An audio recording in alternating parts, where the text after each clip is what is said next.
നമസ്കാരം. Raf talk ഫുട്ബോളിലേക്ക് ഏവർക്കും സ്വാഗതം.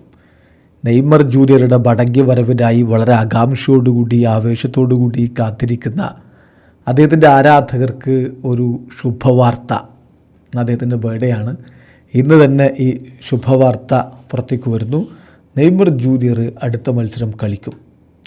നെയ്മർ ജൂനിയർ ഇല്ലാതെ ഇപ്പോൾ എന്താ സംഭവിച്ചത്?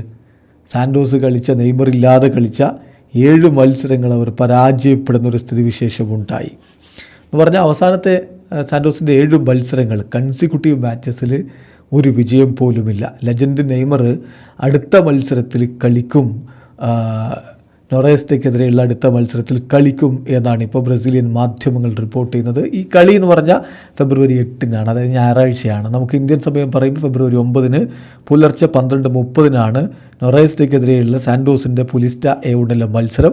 അതിലൂടെ നെയ്മർ ജൂനിയർ തിരികെ എത്തുമെന്നാണ് ബ്രസീലിയൻ മാധ്യമങ്ങളുടെയൊക്കെ റിപ്പോർട്ട്.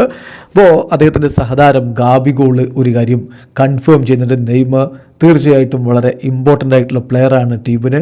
അദ്ദേഹം എല്ലാവർക്കും ഒരു റോൾ മോഡലാണ്, ഞങ്ങളുടെ ടീമിൻ്റെ ക്യാപ്റ്റനാണ്. ഞങ്ങൾ പ്രതീക്ഷിക്കുന്നു അദ്ദേഹം മടങ്ങിയെത്തും, ടീമിനെ അദ്ദേഹം ഹെൽപ്പ് ചെയ്യും, അദ്ദേഹത്തിന് വലിയൊരു പ്രഷറൊന്നും ഫീൽ ചെയ്യില്ല എന്നാണ് ഞാൻ വിചാരിക്കുന്നത്. അദ്ദേഹത്തിന് കളി എൻജോയ് ചെയ്ത് കളിക്കാൻ പറ്റട്ടെ. തീർച്ചയായിട്ടും അദ്ദേഹത്തിൻ്റെ കംബാക്ക് ഫുൾ ഫിറ്റ്നസ്സോടുകൂടി വളരെ കാംലി ആണ് സംഭവിക്കാൻ പോകുന്നത്. സാൻഡോസിന് അദ്ദേഹത്തിന് ഹെൽപ്പ് ചെയ്യാൻ പറ്റുമെന്ന് പ്രതീക്ഷിക്കുന്നു. അതോടൊപ്പം തന്നെ ദേശീയ ടീമിനെയും അദ്ദേഹത്തിന് സഹായിക്കാൻ പറ്റും എന്നുകൂടി ഗാബിഗോൾ സ്ഥിരീകരിക്കുകയും ചെയ്യുന്നു. ഏതായാലും നെയ്മർ ജൂനിയർ മടങ്ങിയെത്തുന്നു എന്നുള്ളത് ആരാധകരെ സന്തോഷിപ്പിക്കുന്ന കാര്യമാണ്. വീഡിയോ സാധിക്കുന്ന ഫുട്ബോൾ ലോകത്തെ കൂടുതൽ വിശേഷങ്ങളുമായി റാഫ് ടോക്സ് വീണ്ടും എത്താം.